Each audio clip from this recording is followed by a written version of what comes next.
the early religious traditions, even of Western civilization, were largely based on people having psychedelic experiences. So it intensifies everything. It's just like it's like rocket fuel that brings you to the highest levels of these concepts. Maybe it'll make you as uncomfortable as you can possibly be during a certain time, or it will make you have these revelations, and it can be the most painful experience for people to come to grips with their shadow self. Like another entity saw me and put a spotlight on me, and I couldn't escape from it. And it was like, oh no. Like, I don't want this. I don't want to be seen. Wow, death is mostly letting go. It's letting go of everything. I don't understand the central concept of trust, but patience actually seems to have no limit. I really am that dude that you can rely on. No matter what, no matter how fucked up things are, I'm here. And if you need support, I will fucking support you, but I'm not gonna bullshit you either.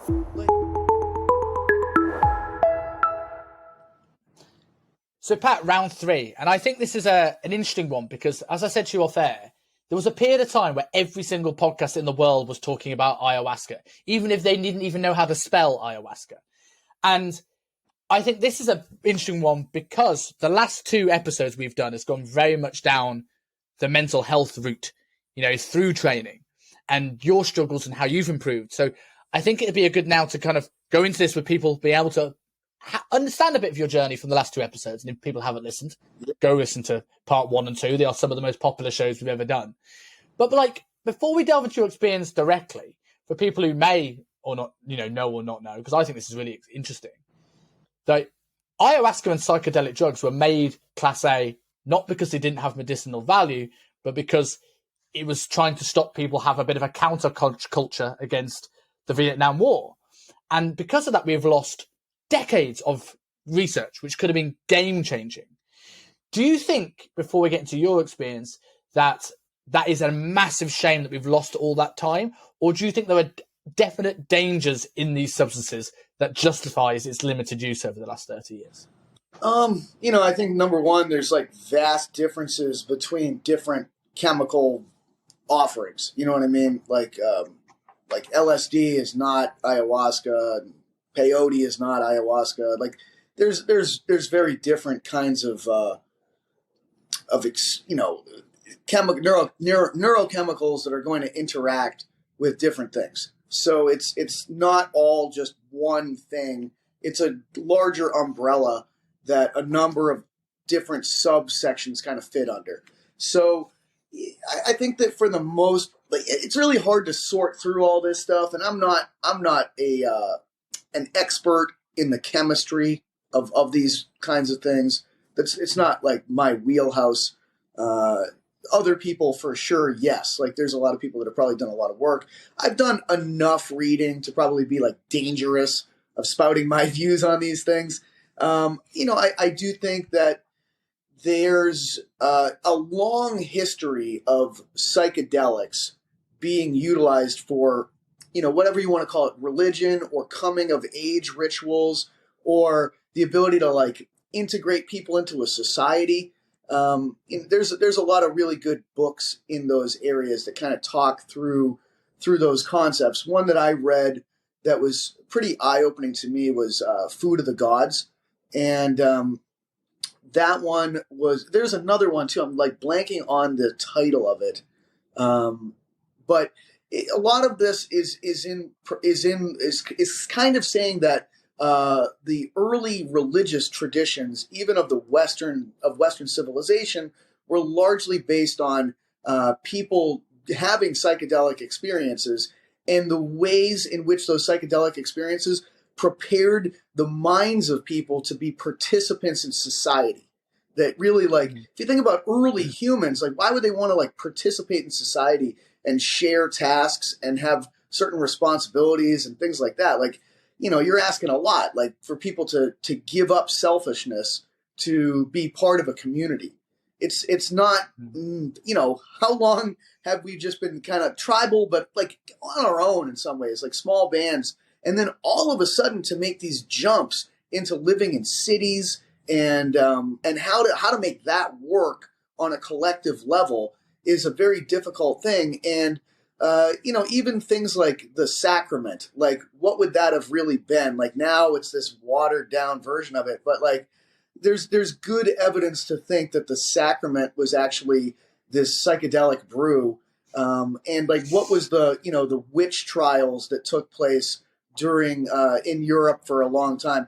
It was probably the suppression of the people, a lot of times because it was women in those groups that were responsible for the botany and the chemistry with the botany that would have made these things. So trying to repress the psychedelic elements of the original sacraments by kind of the patriarchy. That's, when you get into a lot of this modern stuff with like woke movement things, a lot of it is based on the patriarchy of the church suppressing kind of these more matriarchal, older religious elements that largely were based upon the wise women being able to create these sorts of psychedelic brews. And they had to be very smart in terms of how to make these things, because if you mix it wrong, it could kill people. And it could kill a lot of people because usually it's a group experience. So a lot of this stuff would have started thousands and thousands of years ago. The Greeks had, all of their, they really needed people to go and have an experience. They called it the mysteries. It was at a very specific temple. Like all the great Greek thinkers wrote about their experiences with that. And like Jesus during early parts of his life went to Greece and he learned the mysteries from these, the Greeks that were kind of associated with that. So a lot of people think that he was really sort of like utilizing the psychedelics to be able to give to his disciples. And it makes so much sense where you're like, oh, like this is why people like were, seeing God and being able to have conversations with God. And, why would anyone go to church way back then? Like, well, if you're going to have someone give you this as your experience, like, oh, that makes so much more sense that you would get people and disciples and things like that. And like in South America, where ayahuasca is originated from, it's like you would need to have really strong members of your tribe and like people that will cooperate and participate. And so a lot of this stuff I think is very useful for really creating more of a collective brain. In the same way that a lot of times plants can have more of a collective experience with other plants, because ultimately you are interacting with a plant that is sharing information and an experience with you. With these kinds of experiences, it's very hard. Like, the science on this gets tangled up with talking about things that sound really esoteric and bizarre. And, but I would say having experienced these things, you're definitely receiving information that's being communicated to you by another agency. You know what I mean? I do think that people that are the professionals in these areas, the shamans, the other people, like their message is typically that, human beings are a very intelligent representative of the animal kingdom. Something like ayahuasca would be, combined plants that are of the highest intelligence of the plant kingdom, and that they're going to be basically communicating their knowledge to you through this kind of experience. And it's the shaman's role to be able to facilitate that conversation. And so, one of the things that I like to like get across to people is, what's kind of like the nuts and bolts of the experience for me. And, I showed up at a facility and, it was in a really beautiful house, like a gigantic mansion type of thing where I went to do this. And they have a really big, I don't know what to call it, living room, greeting room, like a gigantic room. And around the room, it's just all mattresses, like cot mattresses that are on the floor. And I think that there were 20 25 people with me every time I did it. Like it housed that many people for the ceremonies, but everybody's got like their mattress on the ground. You got some blankets, got some pillows. And when the ceremony starts, and the ones that I did were 3-night in a row ceremonies, Friday night, Saturday night, Sunday night. You're going with an increasing dose each time. Yeah. Yeah. You're going to have your own little mattress that you can pick out, but you're going to spend the entire night on that mattress. And when the ceremony starts for ayahuasca, it's a nighttime ceremony. It's got like it's a cousin brother version, San Pedro, which is a daytime ceremony with a different plant. It's a cactus based plant. But the thought process is that ayahuasca, the plants that go into that mixture are rainforest-based plants, and the rainforest comes alive at night. And so the most active state for those plants is nocturnal. So you have to come to the table at the time where that's ready. And so it's a nighttime-based ritual. And what the ritual itself is kind of like, there's a head shaman that I did with, and then there were 2 other assistants. And what they're doing is they're playing music for you the entire time. And the music is the traditional songs. The people that I did this with were disciples of the Pibo in Peru. And so it's the traditional language of that tribe and their songs, what they call an Icaro, that they're playing. So these shaman had to go to the jungle and train under the Pibo, learn their language, learn their songs, and that's what they're playing for you, for me during the experience I had. But it probably went from, depends on the time of year, because I've done 4 of these, and some of them were in the winter and some of them were in the summer. So in the summer it starts later because it gets dark later, and you can't really start till it's dark. And in the winter, it'd start early, but usually the ceremonies each night were somewhere around like 6 hours, give or take. So it's a long time. And the music that they play is otherworldly. It really, like, I think even if you listen to, because I have a few songs like on my, iTunes and other things, even if you listen to it under normal conditions, you're like, wow, this is fucking wild music, but it's incredibly beautiful. Like the people that I listened to, like, they're just incredible musicians. But overall, like, yeah, you're going to take, a little Dixie cup, drink it. You're going to have the experience of the chemistry of ayahuasca interacting with your body. It's going to be facilitated by the Icaros that they're playing for you. And the science behind the Icaros is that when, I don't know what tools they use, I would imagine some kind of an advanced tuning fork or something like that, you can find the frequency that the plants actually vibrate at with sonographic tools. And what's interesting is that the Icaros, and these have been developed thousands of years ago. These are not new songs. These are like, no one's quite sure how long these ceremonies have been going on for, but it's thousands of years. The Icaros are played harmonically at the same frequency as the plants. So the thought is that the Icaros are actually designed to sing to the plants and awaken the plants and make the plants come more to life. And so that's the idea behind it. And from there, people have wildly different experiences in some ways, but then there's also some kind of common themes that I think tend to present themselves during these ceremonies. And most of I would say the common themes tend to be around, one, like the dying experience is a very common theme.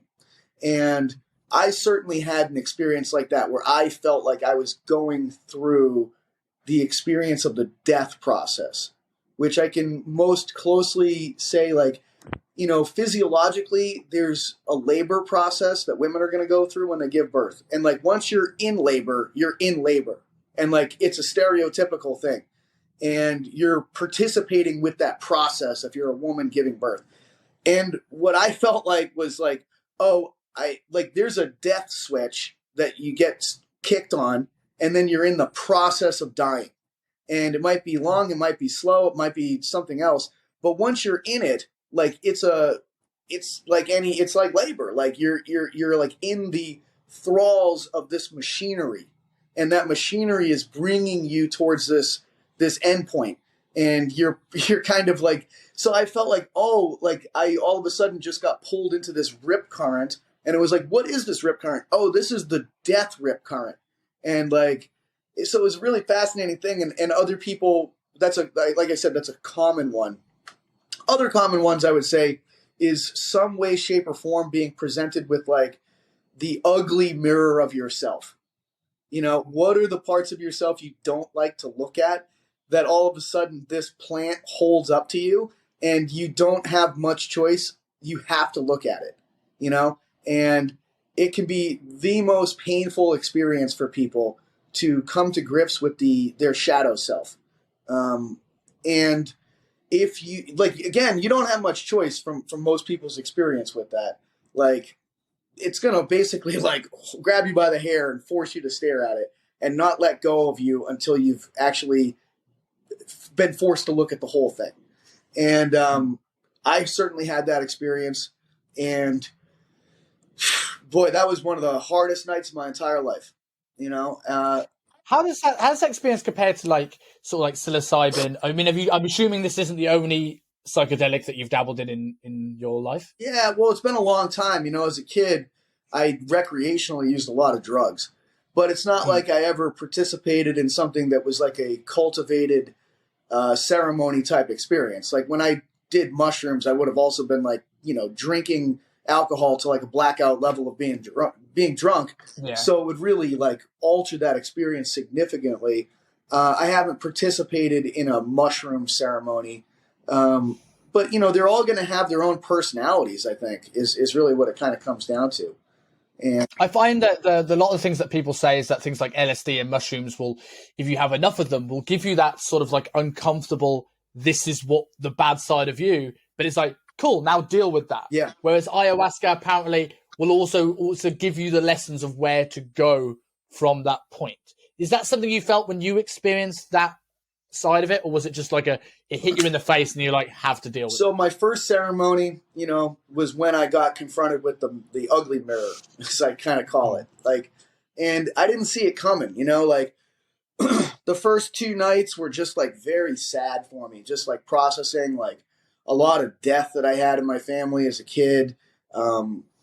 You know, the sadness of relatives, like just thinking about like how hard life can be for people, like, and it, like historically too, like all of the pain and suffering of the human experience for thousands and thousands and thousands of years, like people being brutally murdered, raped, you know, death in horrific fashion in war, being a slave, like, you know, having to just work day after day on the pyramids or the cotton fields, or being trapped in a boat crossing the Atlantic River where you're like shitting on yourself and because someone else is looking to get something out of you, like that ugly, real ugliness of the human experience and how much collective pain human beings have experienced and inflicted on others, and feeling it, like really feeling it. And then that third night just being like really tired, and it started off like very magical, you know, like very visual and kind of being able to like, I don't know, go into like other realms, it felt like, with the different songs, and just being like able to look at like beautiful landscapes and beautiful like castles and things like that.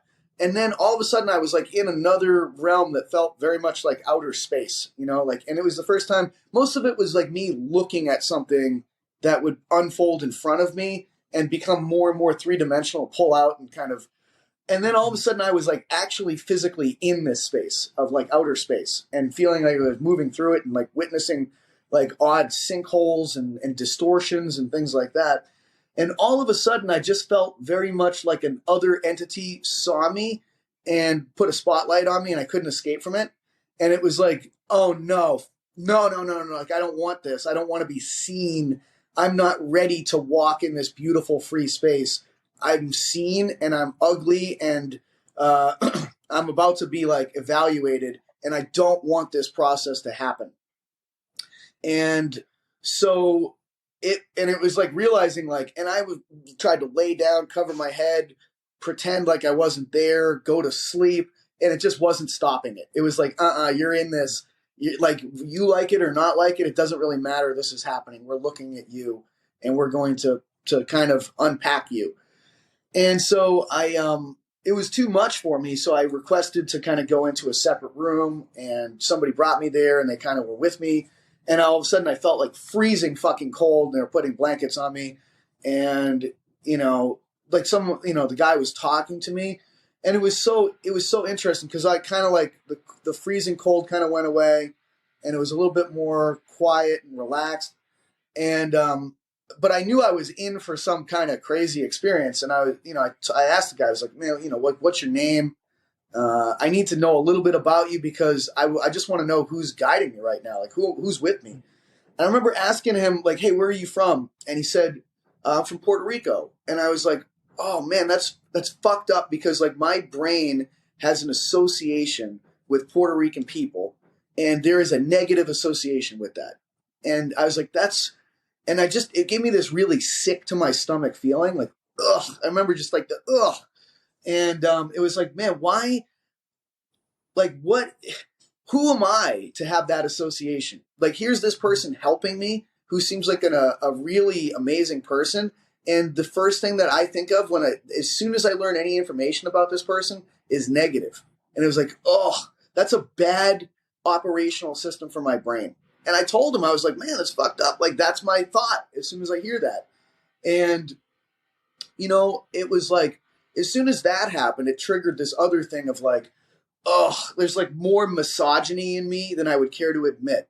There's like more materialism in me than I would care to admit. There's more like ego in me than I would care to admit. There's more show off in me than I would care to admit. Every single thing. I was just like looking at my life. I'm like, man, I'm trying to buy a fancy vehicle to show off. I want all this muscle tissue to show off. I want to have, fancy clothes to show off. I want to sound so fucking smart to show off. I want to have like, as many women on my side, as attractive as possible to show off. Like, I'm a big fucking show off, man. Like, that's disgusting. Like, like that's not like when I evaluate myself from like, the highest perspective I can, like these are just ugly parts of me, like racism, bigotry, hatred, vindictiveness, being a show off, wanting to, the ugly sides of my ambition, like these are all like pretty nasty things. And do you think that's a protection mechanism though? Like we spoke on a fair about like releasing muscle tissue and going down a wormhole that way. Do you think these things that you've ingrained, like I've done a lot of soul searching over this last year. It's been a very difficult year for me and for a lot of self-doubt and various issues. And a lot of things I realized was how much everything, my desire to go into this career, my ability, my push to go into the gym was all spawning from a place of wanting to be seen or heard or noticed. Yeah. Now, while that potentially is a negative thing, it also allowed me to get where I am. Yep. So like, is it always a positive to now shine a light on these things that may have, yes, been negative connotations, but have also allowed you to get to a level of success that you don't want to get rid of? So I'm going to get to that. Where this went was, the other parts of it were like, okay, like I'm an alcoholic, I am a drug addict. Like I am, like I've been violent with people in my life. Like I've had a number of things, like, and then it was like, well, why? And then it was just like this cascade of like, oh, okay, like I didn't have some of the necessary ingredients as a child coming from adults to be able to show me a better way. This was my like these were all solutions that I came up with as best case scenarios. Every single one of these things makes perfect sense. And then it was kind of like, it was just this realization ultimately of like, I do not trust anyone on this planet. I don't. And I don't even trust myself. I don't know the beginnings of the concept of trust. That first night ended with this realization of I don't understand the central concept of trust. That's why all of these other things have bubbled out of me and become like elements of myself. And how could I begin to even have a conversation about these things? I haven't been able to look inward on myself with my life experiences to be able to process the moments of my life that led to the germination and then the cultivation of these concepts that have become bigger parts of me than I would care to admit, and have become, drivers of my actions that have led me to this place right now. And how could I trust someone? Like, I was thinking, like, the way that this man who's a stranger is talking to me and checking in on me right now at this nighttime experience where I'm like in such a vulnerable place. I didn't have that as a kid. After really horrible events, no one was coming to me and being like, hey, Pat, are you okay? Like, what's going on? What happened today? Do you want to talk about it? That just didn't exist. There was no one to be able to share, like, yeah, I'm having like a really hard time at school. Like, I have this, uncomfortable experience. I had a lot of problems as a kid with pissing my pants, like numerous incidents of that at school. And I never had an opportunity to talk to an adult about any of that stuff. And I feel like that's just something for me through some of the work that I've done, like some of the real horrifying stuff that like is like stuffed way down were some of the days where I would go to school, like pee my pants as like a 10-year-old or something like that early in the day, and then have to try to get through the rest of the day pretending like it didn't happen. And like, meanwhile, it's like you fucking stink like piss. You're terrified that every other kid's going to notice and make fun of you. And it's just like, yeah, that was like one of those ones where it was like, I didn't have someone to talk to, like, oh man, like it happened. I just feel so ashamed. It's so horrible. And that's a milder thing. If I list out all of the things that happened to me as a kid, that's a milder one, but like, that's just a good for instance that I think a lot of people could relate to. Like, you'd probably want to have a parent or someone that you could talk to about that. Like when you're going to bed at night and someone's like, hey, how was your day? Was everything okay? And you're like, oh, like I want to confide in you. I didn't have the ability to confide in someone. And so I just internalized everything. And I didn't really bring it up even to myself. I just moved past it. And so why would I trust anybody? And I looked at like other people in my family, like other people that committed suicide. And it was like, no wonder you fucking did that. You didn't have it either. Like none of us did. Like none of us, And so it was this terrible like empathy and sadness for other people in my family that maybe didn't have some of the natural talents that I did. Because I had sports and I had intelligence, and maybe they just didn't have as much of those things to be able to propel them to a place where they had enough success and enough reward to make it through. Because if I didn't have those things, I wouldn't be here talking to you. I would have offed myself for sure at some point in the past. So that first ceremony, that last night, that was the unfolding of it. And it was just so hard to look at the specifics of the ugly parts of myself that I didn't like, but then like the cascade of like, like, oh man, it leads all the, like the roads lead here. That's the genesis for me of why these things exist. Now the second ceremony came back a few months later, ran it back again. And the first night, it started with that fucking spotlight again. I could feel it. It was like, no. And I remember saying to myself, like, fuck. Are we really going down this road again? And some part inside of me was like, you know what? Bring it on. Bring on your fucking spotlight. I am more racist than I would care to admit. I am more materialistic than I would care to admit. I am more misogynistic than I would care to admit. Like all of these big, ugly things, because racism is big and ugly, and misogyny is big and fucking ugly when you really unpack it and really look at yourself and you discover all the parts of yourself that are involved with that. Like, it's like, oh, God, that's fucking nasty bullshit, okay? And it was like, yeah, man, I am all those things. I am all these fucking things, yes. On the other hand, I am here.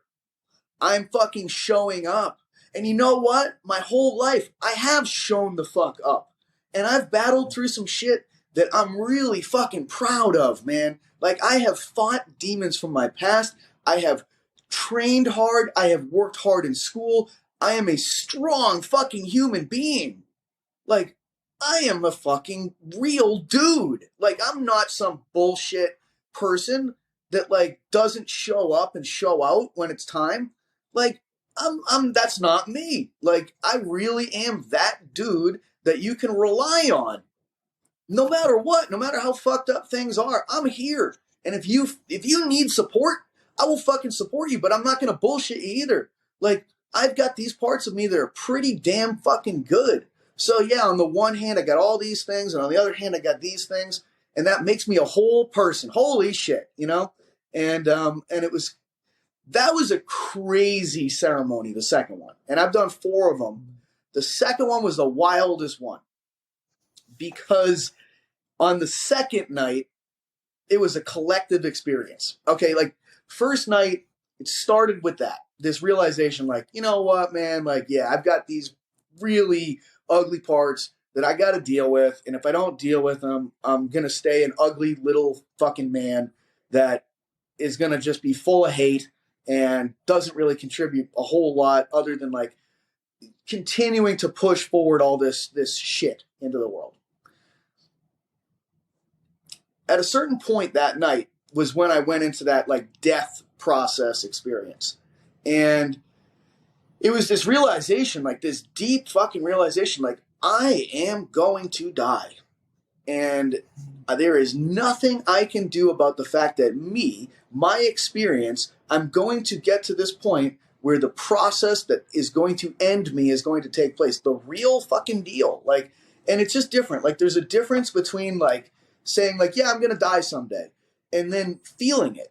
Like, it was like a visceral experience of it. Like, oh my God, like, this is going to happen.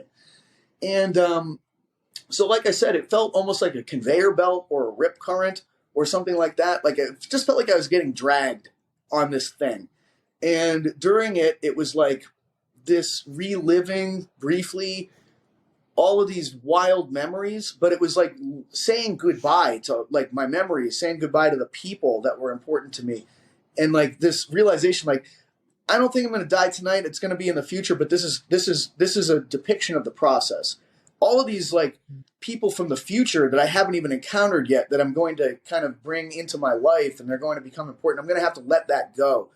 And it was also, like, at the time I was involved in a relationship that was, like, very challenging, and there was a realization, like, I have to let this person go. And it was like, just, it felt like, you know, I went through the process of actually this whole thing of this, like, understanding, like, wow, death is mostly letting go. It's letting go of everything. It's letting go of yourself. It's letting go of all these memories, all these people. It's the ultimate letting go experience. And you're going to be forced to do it.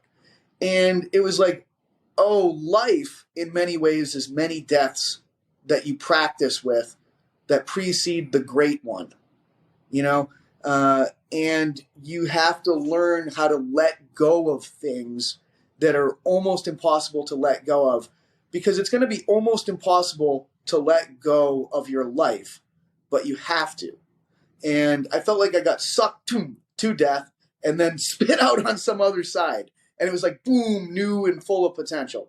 And it was like this realization of, like, every little thing that I let go of in my life. Also, as soon as I let go of that, it has the potential of being new and open and full of potential. There's always a different way to look at every loss. And so that was kind of like night one from like a big picture learning experience.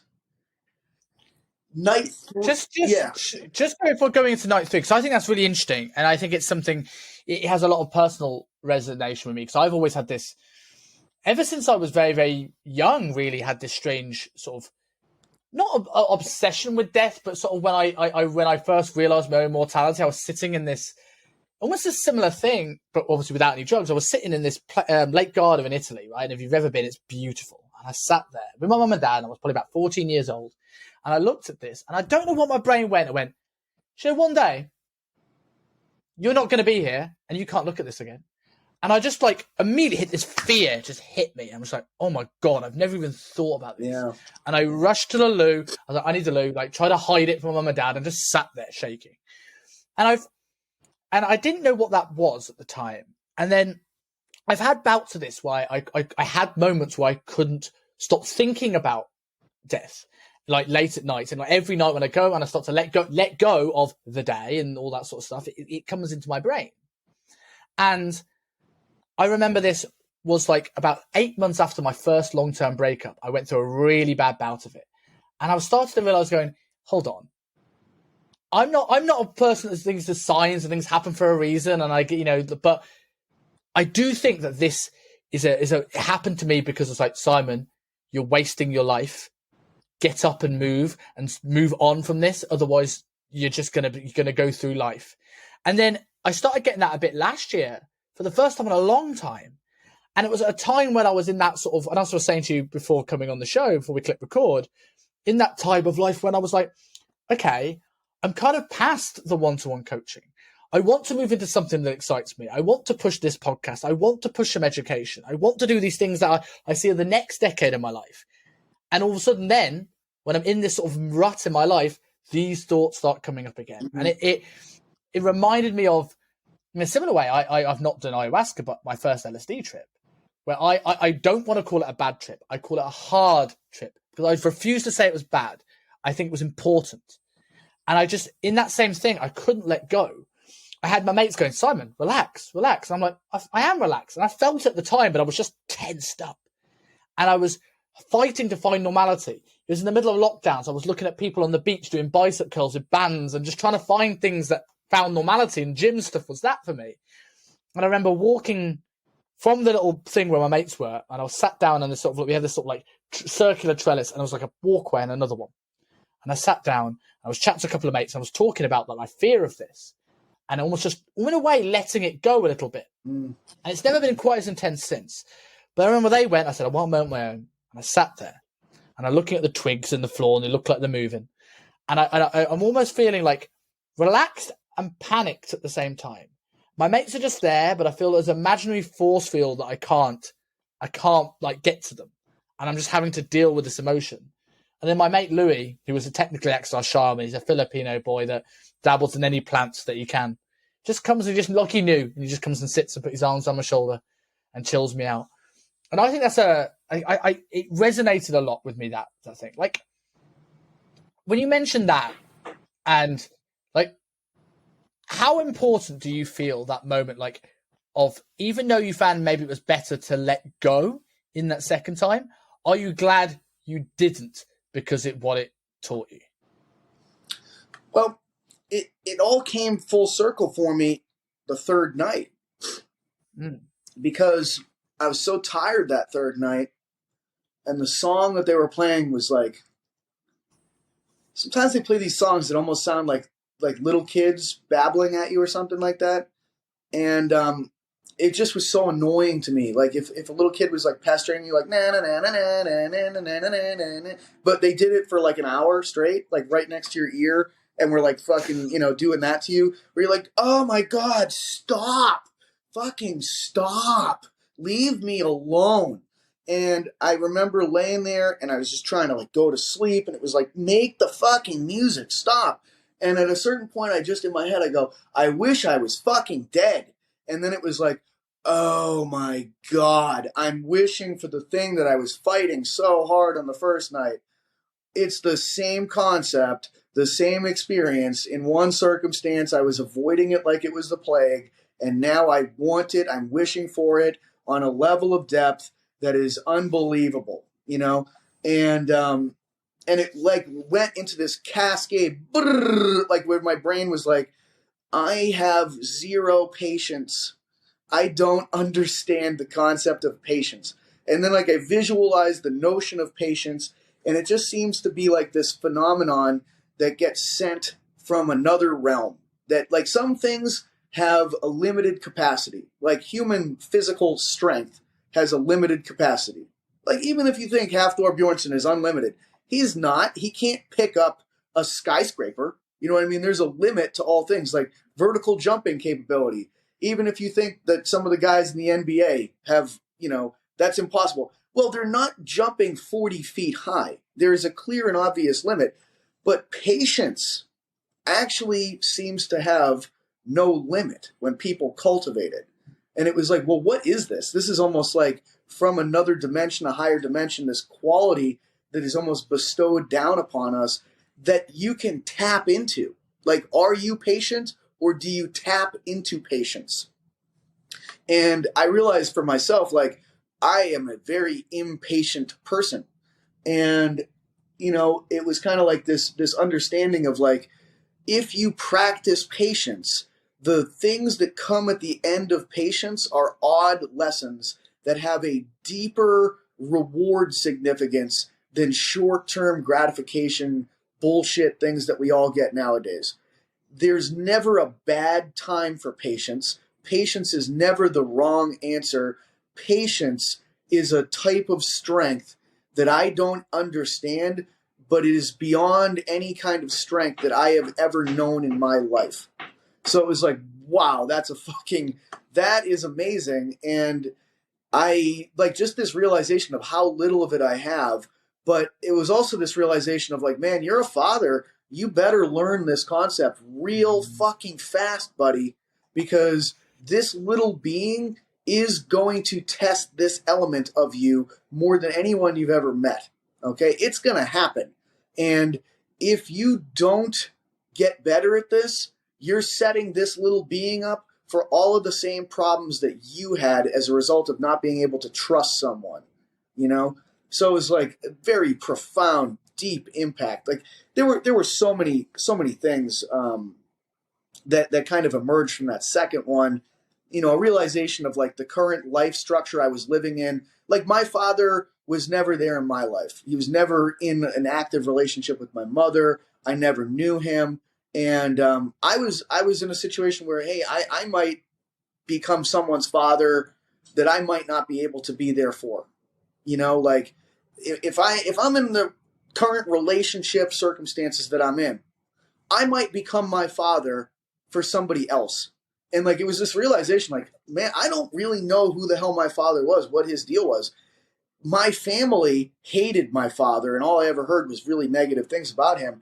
If I keep doing what I'm doing, I'm going to create another family that hates me in some way, shape, or form, in some pocket. And some little being is going to come into this world, and they're only going to be told really bad things about this father that's not there. And it was like, oh my God, I'm becoming this man that I hate. And I can't fucking do that. Like, and it was this real, like, I never thought I would be that guy, you know? Like, my whole narrative based around this person was like, I'm definitely not anything like this guy. And then to all of a sudden be like, oh my God, I might become that fucking guy. Like somehow his story might become my story. How did that happen? And it was a weird level of empathy for this man that I've never known.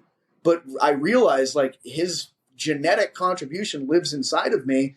And it's not that hard to make yourself the villain of someone else's story.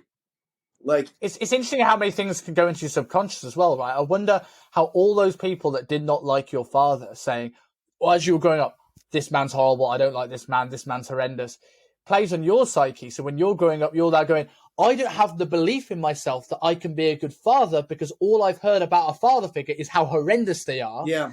And even if you don't recognize at the time, it's like something like this makes you go, well, I've never known how to be a father. All I know is this second-hand opinion of somebody I've never met. Yeah. Playing on my belief.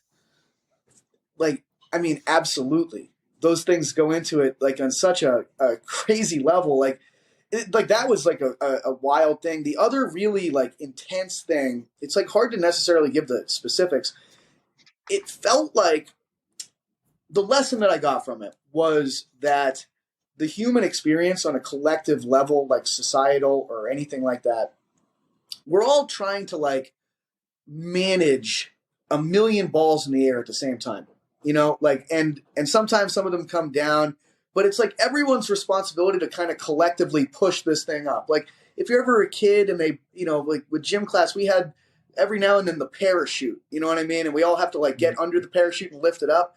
It felt like, it felt kind of like that. And like as a society, it's just this bigger parachute and it's constantly pushing. And like some people are lazy and they don't contribute to it at all. And it's like a sag over there. And if the whole thing sags, it all crashes and falls down. But it's like up to everyone to try to help keep this thing up, to keep it afloat. And it's a very tenuous circumstance. And, you know, and then it was kind of like this realization that there's like certain people that take the spotlight during this effort.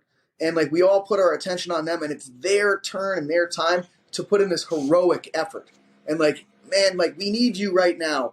And then sometimes those people don't want to give up the spotlight. They like it too much, but you need to pass it to others. It's just part of the experience of what we're doing as a species to keep ourselves going and moving and growing.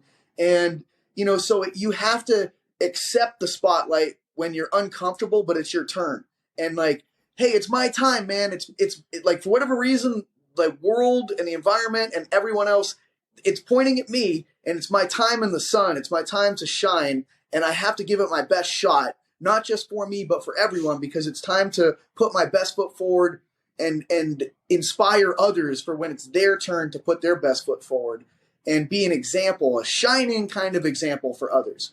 But I have to give it up when I've done my song and dance and done my little part in it. And then I have to celebrate and support someone else when it's their turn and their experience in the spotlight. And both of those roles are hard to do. To be the person in the spotlight and to give your best effort, and then to support the other people when it's their turn. Yeah. So it was like a really interesting view into kind of like our species and a lot of the sub-lessons of our cultural elements as well, if you kind of begin to really think about that and unpack that. So is that the sort of the ego disillusion that people talk about? And like, if that so, does that last? Or is that something you have this profound thing? Because I remember coming off my first LSD trip where I was like, I not an ego death, but just sort of like this appreciation for everything. Like you walk the street, I don't need my phone anymore. I don't mean that dopamine rush. I don't mind the car sounds. I see a butterfly and all this like wishy-washy Disney shit. But you go back into your old routine. Yeah. It doesn't last forever. Does it last with this? Because it's more of a dramatic experience that sort of goes into your psyche. So it intensifies everything. It's just like, it's, you know, it's like rocket fuel that brings you to the highest levels of these concepts. You know, maybe it'll make you as uncomfortable as you can possibly be during a certain time, or it will make you have these revelations to like this incredible mind expanding. Like, I'll just say it for me. I had some of the most intensely uncomfortable experiences, some of the most revelatory experiences. And like, I mean, you talk about like what I'm describing here, understanding what trust means, understanding what patience means, understanding what the collective roles and responsibility and sharing is what it comes down to. Sharing, the importance of fucking sharing. Trust, patience, and sharing are the three things that I learned through what I talked about there. And there's like other things that I still, you know, haven't even gotten to as far as like major visceral learning components. Like these are not, you know, like you said, kind of like the Disney experience of little birds floating over to me and like, oh, wow, like no, like these are like the bedrocks of humanity. You need other humans, and because like what I got to, like I felt like I was out on like the plains of Africa at a certain point or something in the dark with like crazy animals surrounding us, and it's like I've got your back and you've got my back, and I need to trust you, and I need to sleep at some point, and I need you to be awake, and then we're gonna switch. Like, where does all this shit come from, man? It comes from me having to have faith in you, that you're going to do your part to keep us alive and safe. And then you're going to have faith in me to keep us alive and safe. And I'm going to have fucking courage and fortitude and show off all of my physical and mental and psychological and emotional expressions of what makes me a being. Because at some point, those hyenas are going to come in. At some point, those lions are going to try to come in. And we have to stand tall together during these moments. And like, that's a part of our collective species memory that's being shared with me, what that must have felt like to like kneel on a rock in the dark with those crazy noises of nighttime felines and other animals that are ferocious and terrifying. And it's just us right now standing tall together like silhouettes in the dark.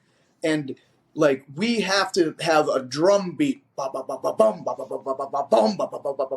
because that shit's coming, and it might be another tribe that's coming, and there's going to be threats, and there's going to be these other things, and if we can't find that collective beat that brings us together and gives us the strength and courage to face the almost unfaceable, we're fucking wiped out, we're dead. But you know what? Our ancestors at some point faced that shit, and we're here. That's the only way you know that they faced it. They passed it along, and others and others and others and others and all those people that came before you. All of that strength, it's still in you. Their collective spirit is in you. And it's just amazing. You know, like, that's amazing. That kind of historical sweep of what that must have felt like. And they had to have these things. They had to trust. They had to have patience. They had to have courage. You know, they had to have each other. And you have to sacrifice your ego for that.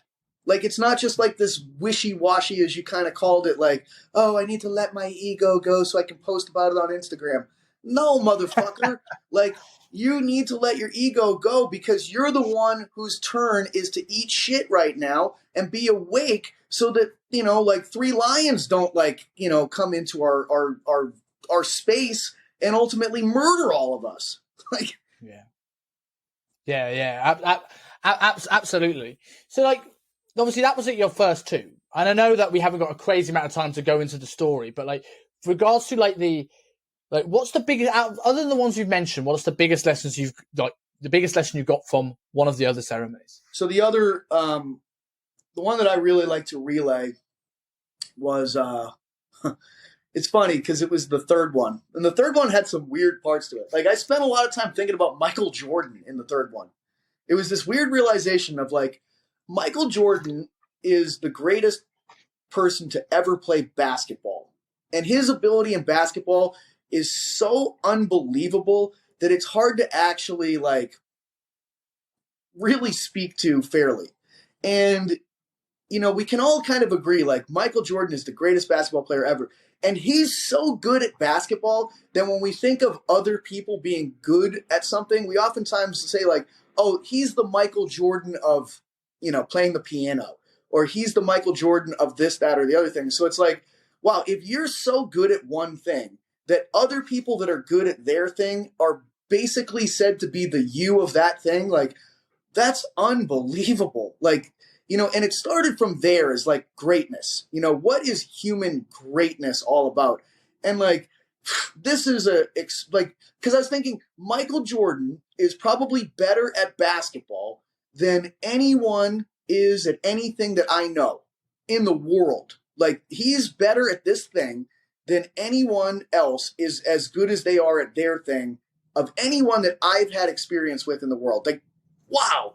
That's how fucking good this guy was at this thing. So it started kind of from that. And then it was like, it was sort of reflective of me and like, what am I good at? You know, what am I really good at?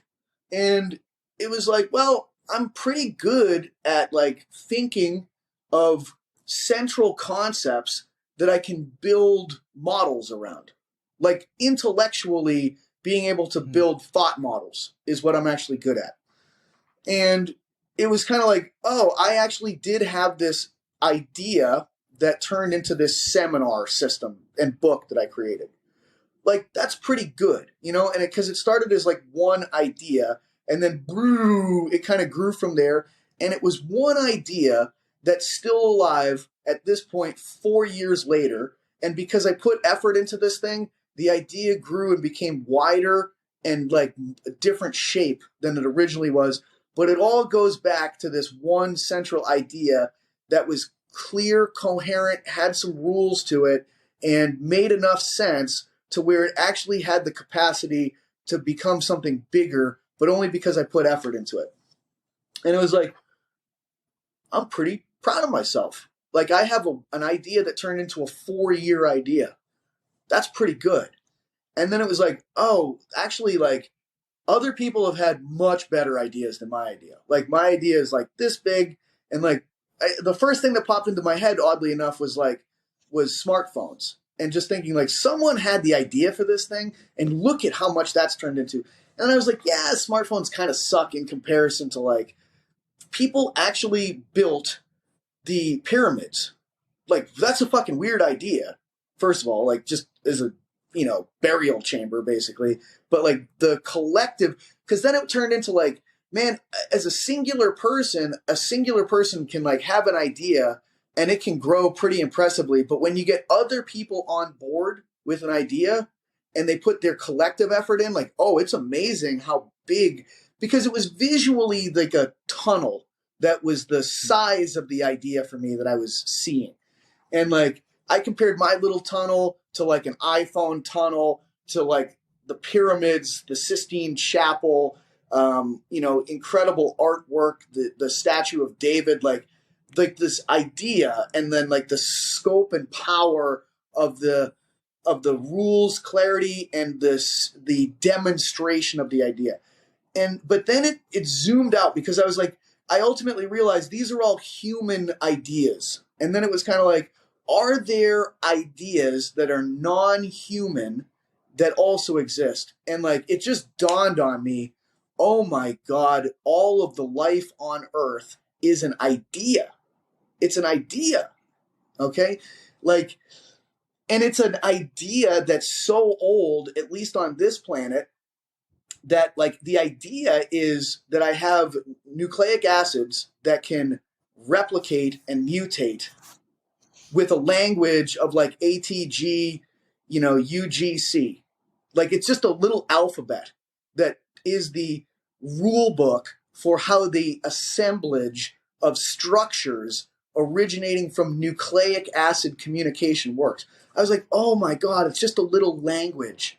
It's a tiny language that tells tiny little things, the blueprint for how to build things. And it starts as one central pinpoint idea on this planet's history, and boom, the idea just grew into all of the life that exists on this whole planet. That's an idea, because the scope of the length of time of that idea on this planet was just like, boom, like my little pinhole idea size, other human larger pinhole idea sizes. And then the idea of evolution was just like, boom.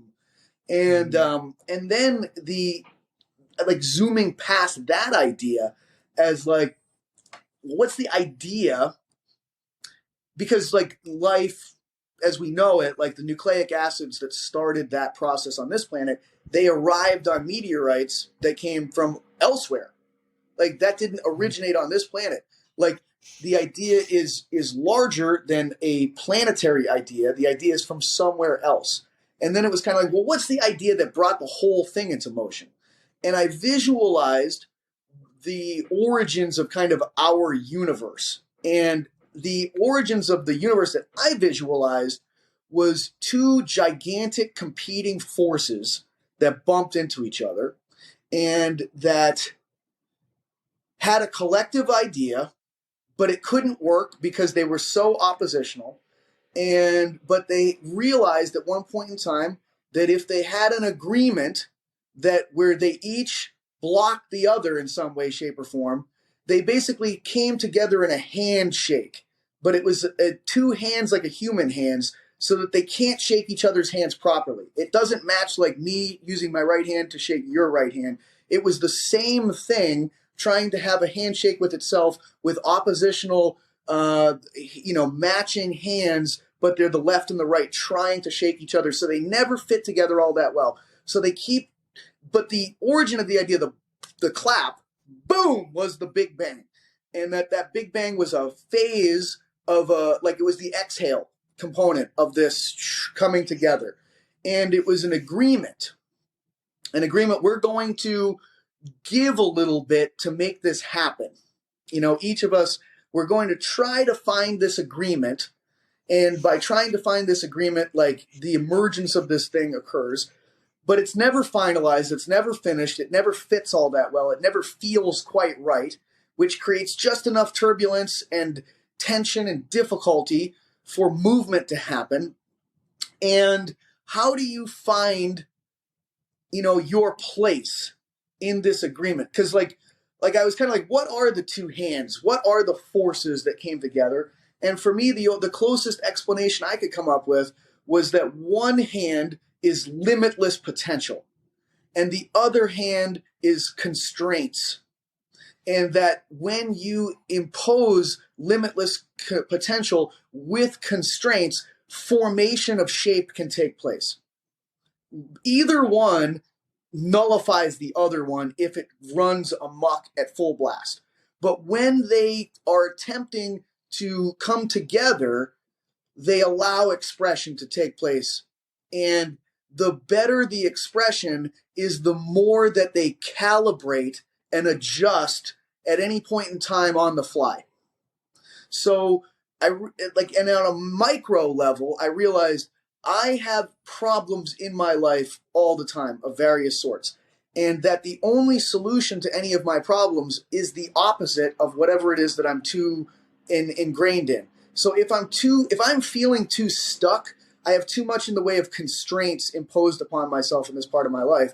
The solution to it is to expand and to look at things from a more limitless perspective. What are more options here? I'm fucking stuck. I need to think about it from the perspective of the options are limitless. I just need to think about it that way, versus I am so chaotic and I'm not going anywhere and I can't rein this in. My solution is more constraints at this point in time. I need to decrease my options.